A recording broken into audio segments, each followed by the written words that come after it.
Hello, Mineola Middle School. Welcome back to another edition of Student Council 360. I'm Michaela Quinn. And I'm Michael Lampasone. A lot has been happening at the middle school since we returned from winter break. We look forward to bringing you up to speed. Hi everyone. Today we will be interviewing 7th grader Kayla Liu on their NHD project. Each year our 7th graders participate in this project-based competition. This year's theme is communication in history. 5th, 6th graders, be sure to listen up. You will be doing this very soon.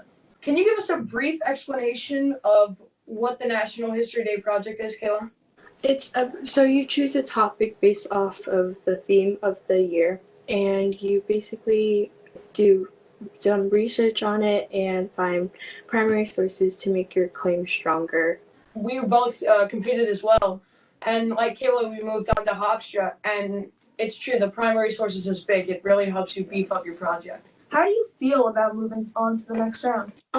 At times it can be really stressful, like trying to get all of the sources and your ideas and the stuff that you researched into one thing in a limited time.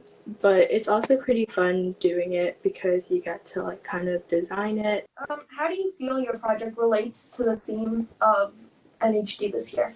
Well, I feel that my project relates to the theme of communication because the Bombay machine was used to communicate with the Nazis to each other. Our group used code breaking in World War II as well. We did the Battle of Midway, which again just shows how important code breaking was. I had also done a website, and it was communication with the telegraph, which pretty much started the whole line of communication afterwards. Mr. Benner's here. He just wants to say congratulations to all of our 7th graders that moved on to compete at the regional level, which used to be Hofstra. And we wish them luck because their projects were just submitted actually this week. Thank you, Kayla. Thank you. Back to you guys in the studio. Next up, we have Winter Intramurals with Brooke. This means our sports teams are back in action. Let's catch up with some of them. What was your favorite thing you've done in basketball so far? My favorite thing we've done so far is really just being there because it's a great opportunity because of what we're going through right now. But what do you look forward to doing? I'm looking forward to playing actual games like scrimmage. What games and activities have you been doing so far? So we've been doing knockout and shootouts and games against each other. So how do you feel being back to wrestling with somebody else? It's a really good feeling because most of the people that wrestled last year and in 5th grade haven't wrestled in over a year. And now that we're back doing our drills, live wrestling a little bit here and there, and it's amazing. So far we've been working on shots and sprawls, where just sprawls when throw your legs back so the opponent can't grab your legs so they can take you down. And we've been doing conditioning jogging, so working on new moves. Thanks, Brooke. And now a word from our sponsors. NMS is so excited to start a brand new fundraiser, the Iron Giraffe Challenge. This is a fundraiser where we will be raising money for the people of Southern Sudan for the water crisis. We will be selling these very cool Mineola Together cups for $10 because all proceeds will go to the Iron Giraffe fundraiser. They will be on sale starting Monday. Your teachers will be giving you more information. Save the dudes! Can't wait to buy one of those water bottles. And for our final segment, we present to you Harrison's Hot Seat, which is essentially where Harrison Kearns goes to ramble on about something, which is typical Harry. Let's see how this goes. Hi, I'm Harrison Kearns, and today is the first ever segment of Harrison's Hot Seat. Today, I will be giving you an analysis of my favorite cereal. Breakfast is the most important meal of the day, and who doesn't love a good bowl of cereal? In my opinion, Frosted Flakes are just... Yeah. What? Okay. No, I won't say it in a jokey way. Ladies and gentlemen, a developing story. Live in the realm of recess, we bring you breaking news. Recess is so boring now. I know, right? There's literally nothing to do. You know what? I would rather learn about types of mittens than be here. That's how bored I am. Dramatic much? Anyways, what do you mean nothing to do? There's plenty of things to do at recess, whether we're inside or outside. Like what? Well, at indoor recess you could share with your friends. Or you could go into Sarah's sketchbook and create the next Mona Lisa.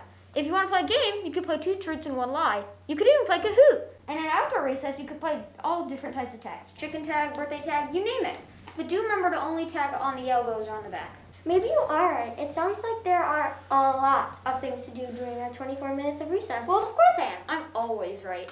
Yeah, I was here last year and we played a ton of cool games. Yeah, like shipwreck. Yes, shipwreck. And we also played red light, green light, and last man standing. No way, really? Yeah, so quit complaining and just enjoy the fun. Yeah, so who's down for a good old-fashioned race next time we have outdoor recess? I'm in. Remember, we all have to dress appropriately so that we have more chances to go outside and play. Wait, we can play on our iPads during indoor recess? How about some trivia? Jeopardy's my favorite. See what I mean? So many choices and so little time. Wow, I never realized how fun recess can be, inside or outside. Recess! Wow, I'm shocked at all this info. I never knew all the wonders of recess. Well, you heard it here first. Stay tuned next month for another episode of Harrison's Hot Seat. Michael and Michaela, back to you in the studio. Thanks, Harrison. I am really glad that we had an opportunity to talk about recess, which is everyone's favorite subject. Michael, recess is not a subject. To all the 5th, 6th, and 7th graders at MMS, the Student Council hears you loud and clear. We know that you all want outdoor recess, and we have worked closely with Ms. Trojanowski to make this happen. But there are a few things that we must remember. Number 1, with the colder weather months, we must dress warm and wait for the snow to melt and make sure it isn't too much mud outside. Can someone please tell Harrison it is no longer summer and shorts are no longer appropriate? What? And number 2, when it is warmer and we are outside, it is important that we listen to the reminders from the teachers. They are to help keep us safe. That means wearing our mask and maintaining social distance. Remember, safety is no accident. See you next time on Student Council 360. It's a really good feeling because most of the people that have been wrestling haven't wrestled in over. Stop!